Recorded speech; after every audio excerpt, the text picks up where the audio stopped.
que l'habitat ici, il était construit autour de la ferme, c'est-à-dire qu'il y avait les deux bâtiments de pierre à gauche, à droite, plus le petit derrière qui servait pour les cochons, qui est en fait des bâtiments où ils faisaient tout, ils stockaient, c'était mis en place dans les années 1910, alors quand je dis 1910, c'est entre 1900 et la guerre de 14. C'était les métairies, et les métairies, elles étaient faites pour nourrir généralement 2 foyers plus un commis.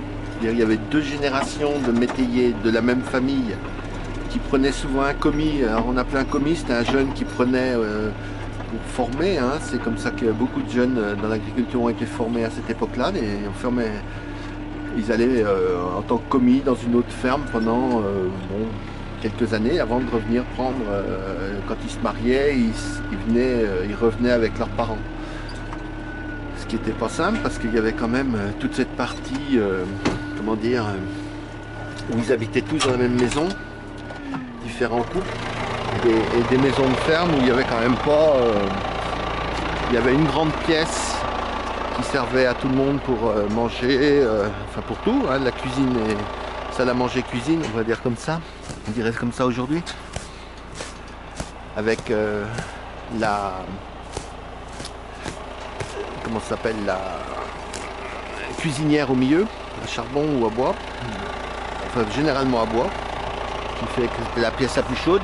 Et puis après, il y avait 2, 3, 4 chambres suivant les modèles de maison. Et puis de part et d'autre de la maison, ou à côté, ou des fois juste à poser pour la chaleur des animaux, il y avait les étables, et puis un peu plus loin les granges. Et c'était le modèle. Donc généralement ici, il y a beaucoup de constructions qui ont été faites avec la maison au milieu, et puis de part et d'autre en perpendiculaire, les bâtiments d'exploitation. C'est un peu la tendance lourde qui s'est dégagée ici. Ils avaient une quarantaine d'hectares. Bon, moi, chez moi, ici, c'était 40 hectares. Et sur ces 40 hectares, ils faisaient une agriculture qui était dite plus vivrière, au sens où ils produisaient absolument de tout. Il y avait des cochons, des poules, enfin des volailles, des patates, des oies, des poules, des canards. Il y avait bien sûr les cochons, ils avaient des chèvres, généralement 2-3 chèvres pour faire du fromage, 1 ou 2 vaches laitières, voire 3 pour faire de la crème, des fromages. Ils vendaient des fromages, ils vendaient du lait, ils vendaient de la crème, ils vendaient des œufs. Ils faisaient un jardin assez conséquent qui leur permettait de vendre quand même un petit peu aussi de maraîchage, hein, à l'époque. Même si c'était pas une activité, enfin ils vendaient les surplus. Hein. En général, voilà, il faut concevoir qu'à l'époque, la ferme elle était faite pour nourrir les 2 couples et le commis, et puis qu'après ils produisaient à peu près tout ce qu'il leur fallait, et ils vendent pour manger, j'entends, parce qu'à l'époque il y avait 2 gros postes finalement de dépenses. C'était la nourriture, qui devait représenter 40 à 50% du budget des ménages d'ici, au moins dans les fermes. Et puis il y avait le logement et le chauffage. Donc comme ils étaient logés, ils faisaient leur bois dans les haies pour faire le chauffage, pour se chauffer. Et puis ils avaient quelques vaches, j'ai oublié dans le truc des vaches, ils avaient beaucoup de cultures de tout type. Hein. Ce qui faisait qu'ils étaient moins sensibles que nous maintenant aux sécheresses, c'est-à-dire qu'ils avaient de l'herbe bien sûr, mais ils faisaient aussi ici, moi je me rappelle, il y avait des topinambours, ils faisaient un gros carré de patates, comme on dit, de pommes de terre pour être pas vulgaire, mais c'était à l'époque on disait des patates. Ils faisaient un gros carré de patates qui servait pour eux, les petites, les abîmées, tout ça était mangé par les cochons, et puis les surplus encore étaient vendus. Qu'est-ce qu'ils faisaient d'autre encore? Ils tuaient leurs cochons, ils le transformaient, alors tous les types de pâtés et tout, ça c'est resté jusqu'à il n'y a pas très longtemps, il y en a encore quelques-uns qui le font. Donc ils faisaient des cochons pas de 100 kg, hein, comme maintenant, ils faisaient des cochons de 160, 180 kg. Parce qu'ils servaient de la graisse, c'était l'apport pour la cuisine, la graisse servait pour tout au long de l'année pour la cuisine. Ils n'avaient pas énormément de fruits, hein. On retrouve des fruitiers mais très peu en fait. Plutôt des pommes sauvages. J'étais pas très porté sur les... Il n'y avait pas trop d'arboriculture ici, parce que je pense que c'est le climat qui faisait ça. Bon, il y a quand même quelques cerisiers, mais autant il y avait beaucoup de merisiers, autant... ils exploitaient le bois aussi, c'est-à-dire que d'une façon générale il y avait le bois de chauffage, mais quand il y avait du bois, ils le faisaient dessier par... il y avait des scieurs dans chaque village, enfin tout le long il y en avait plusieurs, et puis ils le faisaient dessier et ils récupéraient, alors il y avait des contes savants, hein, mais c'est comme le blé et la meunerie, hein. On faisait moudre son grain par le meunier du coin, donc il y avait des cotes qui étaient faites, hein. Le meunier gardait le son et puis il rendait X% de la farine. Et comme ça, c'était un peu du travail à façon, mais sous forme de troc. Et c'était pareil pour beaucoup d'autres choses. Et je pense au bois en particulier,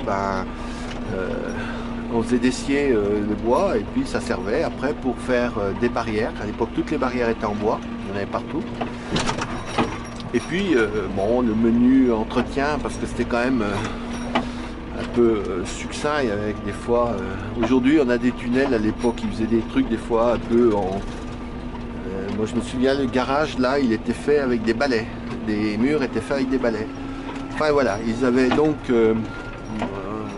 oui, pour revenir au point de départ, en fait ça a permis l'autonomie de la nourriture en France, ce système là, parce que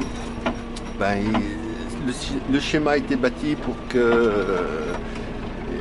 ils produisent ce qu'il leur fallait et puis ils vendaient le surplus, et plus ça allait, plus en fait ils ont été capables de vendre le surplus, d'autant plus que le système de métayage, je le rappelle, c'est le propriétaire du terrain met à disposition le terrain, il possédait la moitié ou les 2 tiers, enfin ça dépendait des statuts, des formes de contrat, il possédait une partie du troupeau en partie, donc le métayer quand il arrivait il devait fournir l'autre partie du troupeau plus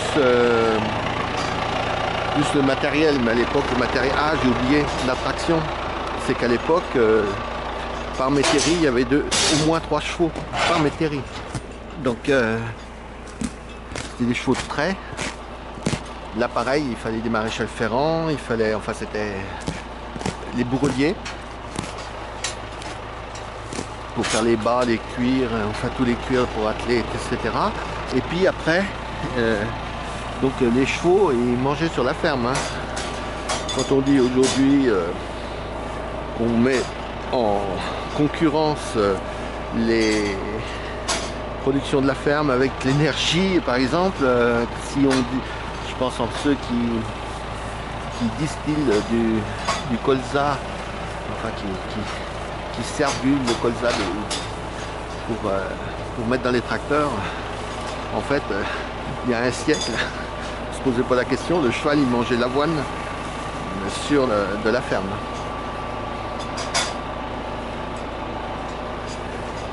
Donc tout ce système-là a tenu jusqu'à la révolution verte des années 60, où avec l'arrivée des tracteurs, c'était un bouleversement.